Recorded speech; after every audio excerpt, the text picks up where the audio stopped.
Olá, nós do canal O que Rola na Geronto, mais uma vez estamos aqui numa gravação sobre um assunto muito atual, sobre o aumento do número de casos da Covid-19 aqui no nosso país, um aumento muito grande, e trouxemos para este assunto uma médica geriatra especialista nisto, porque a doutora Maísa Kairala, a quem nós do canal agradecemos a gentileza que ela teve de aceitar o convite para discutir isso numa véspera, né? Todo mundo está viajando, e eu queria só, antes de dar a palavra para ela dizer alguma coisa, aí eu faço a primeira pergunta.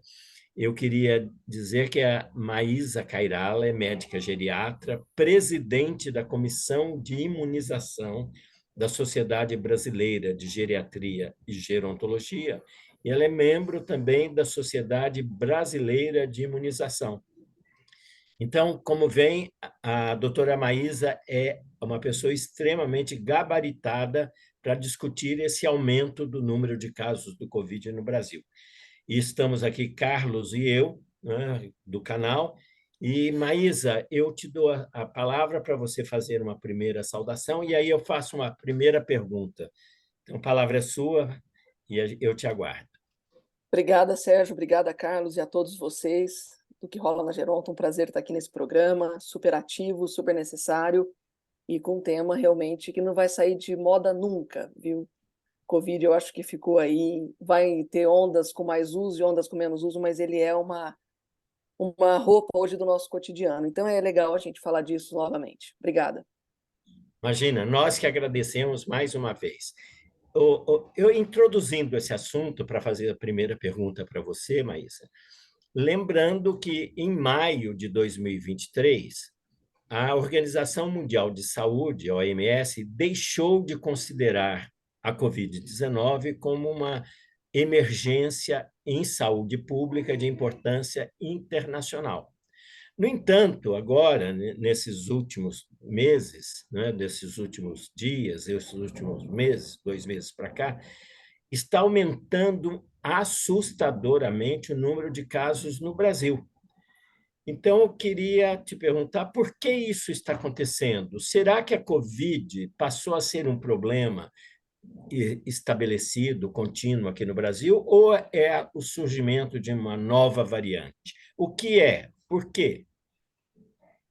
Não, excelente pergunta. Na verdade, isso é super importante para a gente explicar, principalmente para quem é leigo, né? Que foi tão confusa essa pandemia. Essa pandemia, ela foi muito triste, mas ela foi envolta com muita desinformação. As situações críticas de descentralização da comunicação, isso fez com que as pessoas tivessem muito medo e, de certa forma, inclusive, surgiram novos grupos anti-vacina, fake news, e ao contrário do que a gente esperava, a gente esperaria que num momento como esse falar de vacinação fosse fácil, mas não é. Isso é reflexo do que a gente sofreu na Covid. Nós tivemos uma pandemia que é uma infecção pelo mundo, né, de uma maneira muito grave, e ela, em maio desse ano, ela deixa de ter essa condição pandêmica, porque a gente começa a ter uma regressão, não só dos casos novos, da incidência, mas também das complicações. Obviamente que a maior responsável para essa mudança de patamar de gravidade dessa doença foi a vacinação. Tem uma outra explicação plausível para que isso seja culpado, né? Não tem uma outra atitude que tenha sido tanta valia para que isso acontecesse. Mas a gente já sabia que essa doença, embora tivesse já segura e não fosse mais uma pandemia, não tivesse mais surtos epidêmicos, ela poderia ser endêmica. Então, o que acontece é isso. Ela tem talvez uma sazonalidade, sim, pelo inverno, é isso que a gente vai entender daqui para frente. Viu, Sérgio? A gente ainda está engatinhando com a Covid, né? Tanto na Covid longa, nos aspectos que virão por aí, o que será o reflexo dessa doença daqui para frente, como esse vírus se comportará. Mas então a gente tem a ideia de que esse aumento agora, sem dúvida nenhuma, primeiro porque as pessoas pararam de se vacinar, e a gente tem a variante XBB, que é uma nova variante da Omicron. Então, ela é diferente e talvez a gente tenha tido maiores infecções por ela, a gente sabe que é ela que está circulando no Brasil e no mundo hoje. Então, o que acontece? A gente precisa de uma nova vacina que seja atuante contra essa variante, para que a gente consiga, de uma maneira mais eficaz, abrandar novamente esses casos. Vocês têm razão. Aumentou em 70%, mas casos leves. Eu tive agora, semana passada, uma paciente em UTI que estava grávida, uma idosa longeva de 95 anos e frágil. Então, é isso que vai acontecer. Mas a memória imunológica está só porque tomei a vacina? Também. Mas a gente já tem 3 anos do vírus circulando. Então, a gente adquire nova imunidade. A gente teve a Covid, às vezes, tem pessoas que tiveram Covid 5 vezes. Então, isso o sistema imune ele aprende a ter uma imunidade. Então, os casos hoje acontecem numa frequência maior, não numa pandemia, não é mais uma emergência de saúde nesse momento, mas é uma condição que a gente precisa ter uma palavra, e eu vou usá-la aqui. Essa doença nos mostrou que a gente precisa ser humilde. A humildade cabe para essa doença. Porque se a gente não for humilde, ela volta. Assim como a gente vai ter novas pandemias, como de influenza, se a gente continuar perpetuando esse aspecto de não vacinar, que é o que o Brasil está fazendo hoje. Então é isso, eu acho que para responder para a população, a vacina adiantou muito, mesmo porque eu acho que vale a pena lembrar aqui, lembra, a maior característica da vacinação era evitar casos graves, e ela cumpriu seu papel. A vacina não mentiu. Ela diminuiu os casos graves, mas a gente continua se contaminando. Não é possível eu ter uma vacina para um vírus que é mutável a todo momento ter várias vacinas. Eu preciso de novas vacinas baseadas nessas cepas. Motivo pelo qual, nesse momento, a gente teve aumento de casos. Maísa, queria te agradecer também, né, por estar aqui com a gente e trazendo esse assunto aí tão importante, né? E eu queria te perguntar o seguinte: você está falando essa questão da importância da vacinação, não é? A gente sabe que nem todas as pessoas completaram todas as doses, né? Fizeram a imunização de forma correta, né? E assim, atualmente o Ministério da Saúde divulga cada semana os dados de incidência de novos casos de mortalidade por Covid. E aí eu queria te perguntar o seguinte: quem ainda continua morrendo devido à infecção do coronavírus, né? Você nota a diferença entre pessoas que tiveram toda a sua vacinação completa, com aquelas que não completaram, ou com aquelas que não tomaram vacina? Carlos, pergunta importante. A gente sabe que quem tomou a vacina ele é mais protegido, mesmo que a gente tenha tido as outras variantes e agora a gente tem a Omicron, né? O grupo de risco, tanto para a Covid, quanto para a influenza, quanto para a pneumonia, quanto para as hóspedes, sempre será o grupo mais frágil, principalmente aqueles com mais comorbidades. Dentre elas, a gente precisa lembrar das doenças cardíacas, as pulmonares e o diabetes. E, claro, as condições de imunossupressão, que são várias. Uso alto de corticoides, doenças inflamatórias intestinais, pacientes reumatológicos, etc. Esses pacientes eles hoje sempre terão maior incidência das doenças infecciosas e maiores complicações. E neste grupo se encontram os idosos, que são, nós sabemos, vocês sabem muito bem, que quanto mais velho, mais a gente coleciona doenças crônicas, maior o número de remédios e maior as complicações. Pela calor que está tendo agora, quem usa mais diurético, hipotensor e psicotrópico são os que mais se complicam. E é o mesmo raciocínio. Então, continua valendo a mesma regra. Quem tem mais imunidade porque foi vacinado ou porque teve a imunidade natural se complica menos. E se esse paciente, que é mais vulnerável, não teve essas condições, mesmo porque essas pessoas às vezes ficaram isoladas e muito bem isoladas, ganharam uma depressão, ganharam perda muscular, ganharam tudo que a gente, na verdade, preconizou na época para que fizesse o isolamento, mas não teve Covid. Esse paciente, por ser virgem de infecção, pode eventualmente se complicar mais, ainda mais se ele for idoso. Maísa, eu acho que essa informação é muito importante que você está nos dando. E eu tenho visto como as pessoas, muitas pegaram, tiveram, e estão vendo também outras pegarem e que não foram para o hospital, etc. Então, isso é uma coisa que é importante a gente discutir e informar bem. As pessoas hoje, com esse aumento do número de casos, essa nova variante XBB que está aí correndo, elas precisam se preocupar ou se trata agora de um agravo menor, sem maior consequência, ou tem consequência? É uma pergunta difícil, Sérgio. A Covid longa são aqueles sintomas que duram por mais de 2 meses. A gente tem diversos aspectos hoje da Covid longa e a gente ainda não sabe de todos. Se a gente puder prevenir, ótimo. Mas hoje não é mais recomendado a máscara o tempo todo, não é mais recomendado a gente se isolar. Hoje mesmo eu atendi uma paciente no consultório, eu estava chegando, e ela me mandou um recado, olha, aquilo era mesmo Covid, sem máscara no consultório. Mas se você tem a infecção, procure poupar quem está perto de você. Estabeleça os 10 dias de isolamento ou 8 dias com 2 dias de máscara. Não vá a uma festa. Porque você, aliás, a Ômicron é altamente contagiosa. Você pode infectar 200 pessoas, 200 mais 600, e é uma progressão geométrica de infecção. Pode acontecer da gente infectar muita gente e a gente retornar a um estado mais complicado da saúde. Então, o que precisa estabelecer? Não é o uso de máscaras, não é aquele isolamento que a gente tinha, mas a consciência das pessoas de usar as máscaras ou de não ter contato quando for uma possível infecção. Essa pessoa, por exemplo, não havia feito um teste da Covid. Foi no meu consultório por sinusite, eu alertei. Você saiu com as amigas, foi com as amigas para uma viagem, será que eles... Ah, tinha uma pessoa com Covid. Pois é, o que você deve ter. Então, são esses cuidados que a gente entende que deva ter, né? Principalmente os idosos mais frágeis. E aí, Sérgio, é muita preocupação, porque às vezes em ambientes de saúde, como instituições de longa permanência, hospitais, as pessoas que cuidam da gente, os enfermeiros, os médicos, às vezes são muito pouco sintomáticos. Isso acontece, isso tem acontecido. Poxa, mas a minha mãe estava hospitalizada, saiu assim, ela não teve Covid aqui? Provavelmente sim. Então, Sérgio, isso denota 2 cenários. O primeiro, de que a gente pode respirar mais tranquilamente, porque as pessoas estão mais assintomáticas, e mais assintomáticas, elas se isolarão menos e terão maior chance de contágio. Porém, menos sintomáticas, menor a carga viral. Então, talvez elas também possam infectar aos outros menos. Mas eu entendo que a população não deve cometer alarde, a situação está mais controlada, graças às vacinas. A gente tem hoje quadro clínico muito mais leve, também nos idosos, então a gente deve ter um pouco de parcimônia.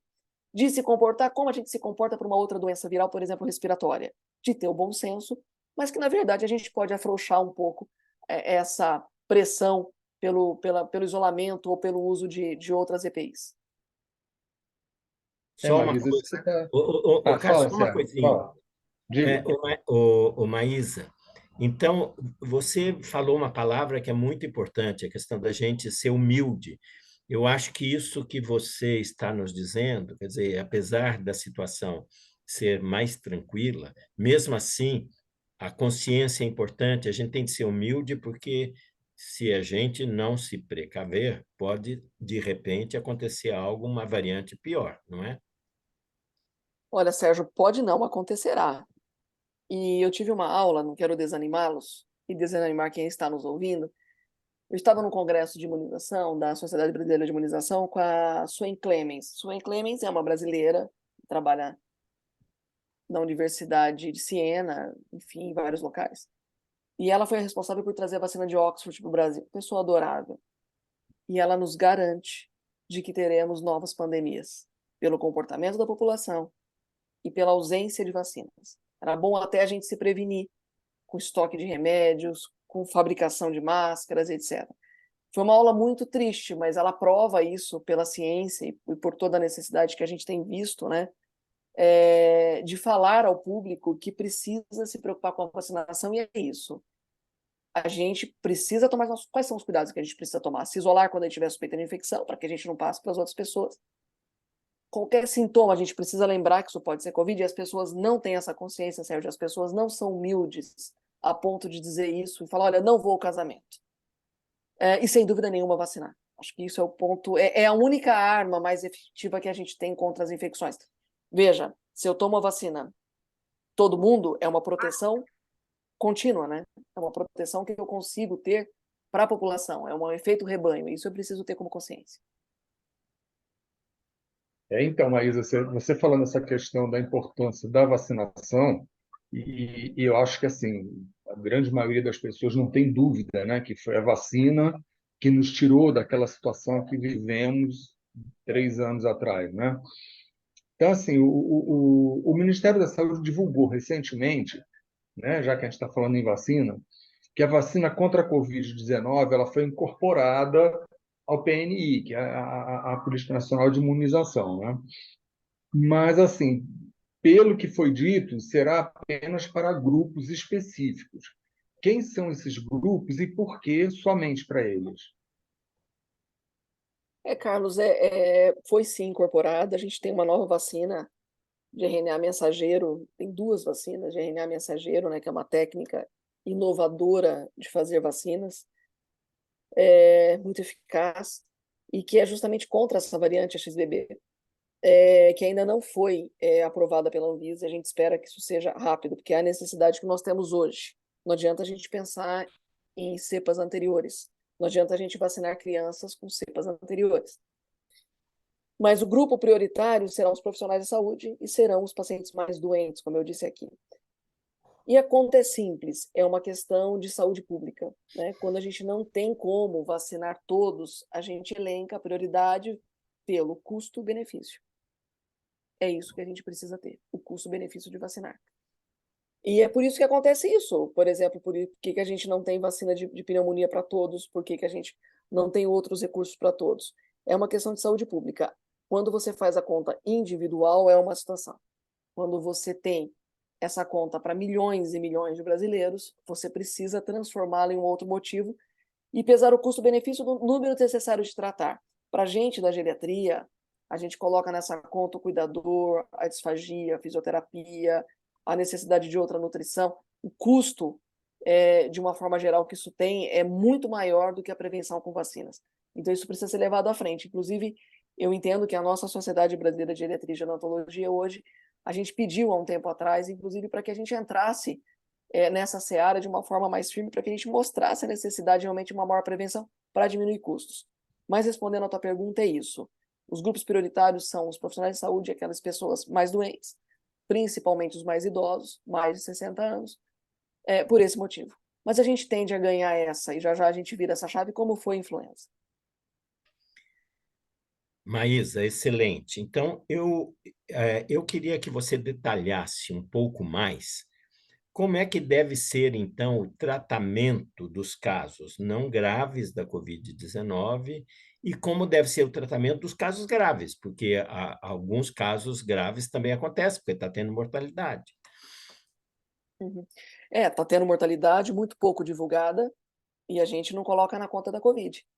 Então, se eu tenho Covid, tropecei na minha sala e caí, quebrei o fêmur e eu morri, eu não vai no meu atestado de óbito que eu tinha Covid. Mas é uma Covid longa. E isso precisava, inclusive os Estados Unidos coloca no atestado de óbito Covid longa. A gente que não coloca.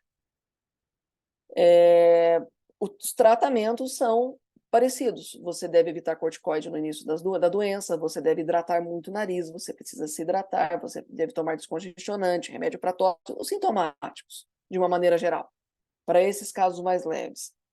Casos mais graves, de grave comprometimento pulmonar, realmente a gente não tem visto com frequência, pelo menos no hospital em que eu trabalho bastante, hospital particular aqui da cidade de São Paulo. Agora, há aqueles pacientes que são muito graves, e aí a gente precisa lembrar que tem antivirais, tem medicações que são feitas endovenosas ou que são feitas via oral, que o governo dispensa, para que a gente diminua o risco da replicação viral. Isso tem um tempo, você precisa ter no máximo 2, 3 dias de início dos sintomas para que você comece a medicação e tenha uma ótima efetividade. Mas, obviamente, isso precisa ser muito bem recomendado, muito bem estudado para casos específicos, para que diminua as complicações de uma possível Covid grave. Eu vou esperar ter a Covid grave? Não. O paciente é grave e, por isso, eu entendo que ele pode evoluir pior. Porque, lembra, a Covid tem um ciclo. Ela vai piorar no 5º ou 7º dia. Então, eu já perdi o tempo do remédio. Mas existe, Sérgio, então, hoje, com a medicina, essa nova possibilidade. Agora, o cuidado principal é esse, é você olhar a saturação, continua sendo essa retórica, você olhar os seus sintomas, hidratar e usar dos sintomáticos. E se você tiver pior, com tosse, expectoração, desaturação, tem que procurar um serviço de ajuda hospitalar. Certo. E, Maísa, a gente está chegando no final, né? E para a gente terminar, eu queria, você até já falou um pouco disso, mas eu queria reforçar, até deixar como uma mensagem final aqui, que eu acho que é muito importante para quem nos assiste. Quais devem ser as medidas de prevenção e de controle da Covid? Assim, Carlos, eu acho que é inequívoco a gente falar da vacinação, porque a gente tem perdido a possibilidade de vacinar. O Brasil não tem sido mais um exemplo de vacinação mundial como era. O nosso Programa Nacional de Imunização é um exemplo mundial. Então, o Ministério da Saúde está tentando retomar isso com o Zé Gotinha, várias campanhas. Eu espero que a gente realmente novamente se engaje. E isso aconteceu, eu não tenho dúvida, né? A gente que está um pouco à frente disso, que isso aconteceu por causa dessa desorganização. A Covid não foi fácil, as pessoas não estão bem. E o sintoma de prevenção, que é isso que eu disse, né? Eu acho que você não tem que se privar mais de sair, mas estar atento aos seus sintomas e não ser egoísta a ponto de contaminar as outras pessoas. Eu acho que é basicamente isso. Lembrando de respeitar os 10 dias. 9 dias, 8 dias sem máscara e 2 dias com máscara. 8 dias você fica em casa, 2 dias você usa máscara e sai. Ou fica os 10 dias em casa. Eu acho que isso, mesmo que você esteja bem, imprescindível, a gente sabe que você pode ter a infecção das outras pessoas, mesmo você não estando tão sintomático. Eu acho que são as recomendações principais. Excelente, obrigado. Imagina. Olha, eu realmente queria agradecer, né, a presença e as explicações da doutora Maísa Queirala, que neste momento em que, apesar de não termos uma epidemia de volta, tá certo? Mas o aumento do número de casos nos levanta a necessidade de estarmos atentos e nós, como a própria doutora Maísa falou, nós temos de ser solidários em fazer as prevenções para não possibilitar que se volte a situação pandêmica. Eu queria agradecer muito a doutora Maísa Cairala por vir explicar estas questões e digo a vocês, divulguem esta gravação, porque aqui nós temos informações consistentes e relevantes de uma pessoa extremamente competente que trabalha nesse meio. E também levem para todos os seus amigos essas informações, compartilhem, deixem o sininho acionado, na verdade é ativar a notificação para que uma nova postagem do canal que rola na Geronto seja vista por vocês. Mas antes de dar o fechamento final, eu vou dar então a chance da doutora Maísa dar um fechamento do dia de hoje da nossa gravação. Maísa, a palavra é sua e aí eu fecho de vez. Bom, Sérgio, eu só tenho a agradecer a você, ao Carlos, a todos que compõem o vosso grupo que rola na Geronto. Um prazer, uma honra estar aqui com vocês. Para falar de vacinas, eu sou uma vacinóloga, né, apaixonada pelo tema. O Einstein, ele tem uma frase interessante, que você pode ensinar qualquer pessoa, e se você não tiver capacidade para ensinar uma criança de 5 anos, é porque você não entendeu. Se você entendeu, você consegue passar, mesmo para uma criança de 5 anos, o que você sabe. E eu acho que a vacina entra nesse contexto, Carlos e Sérgio, que ensinar o que se sabe, que é isso que eu estou fazendo aqui, mas perguntar o que não se sabe, que é isso que vocês fizeram, é o que é a fórmula do sucesso. As pessoas se negam a entender e aí elas fazem de uma forma diferente e replicam uma informação que não é verdadeira. E aí a gente se perde nesse âmbito de vacinas que não é uma situação fácil. Então, é isso que você disse agora, se basear em canais sérios e perguntar o que não se sabe. A Sociedade Brasileira de Geriatria e Gerontologia está completamente aberta para que vocês perguntam dúvidas, novas vacinas, o que virão por aí, para que a gente se informe e tenha, sim, a sustentabilidade desse processo do envelhecimento. E agradeço a vocês. Obrigada. Nós que agradecemos. Carlos, quer dar a última palavra? Não, eu queria, sim, também agradecer a Maísa. E aí, Maísa, já que você falou isso, né, acho que seria importante, talvez, você dizer um pouco para as pessoas que justificam não tomar a vacina, porque ela foi pouco estudada, foi desenvolvida em muito pouco tempo, enfim, desmistificar um pouco isso, né? A vacina é segura, né? As vacinas não mentem, são milhões e milhões de pessoas. É que as pessoas não têm memória. Se a gente voltar em 2020 e ver o que eu vi nos grandes hospitais de São Paulo, a mortalidade, pronar, intubação, enfim, Manaus, as filas pelo oxigênio, eu acho que a gente não tem muito que recorrer a qualquer outro tipo de explicação. Mas é isso. Eu acho que a vida está aqui para provar, e não é só isso, né? Não é só dessa vacina que a gente está falando, mas, como eu disse, né? De alguma maneira a gente se perdeu nas informações. Procure informações corretas. Maísa, Obrigado. mais uma vez, muitíssimo obrigado pelas excelentes explicações que nos deu. E o canal O que Rola na Geronto termina aqui esta gravação sobre o avanço do número de casos da Covid-19 novamente no Brasil, mas agora com informações muito consistentes dadas pela excelente médica geriatra Maísa Cairala. Muito obrigado e vamos divulgar para todo mundo. Até mais. Até mais, até a próxima. Tchau, tchau, gente. Tchau. Tchau.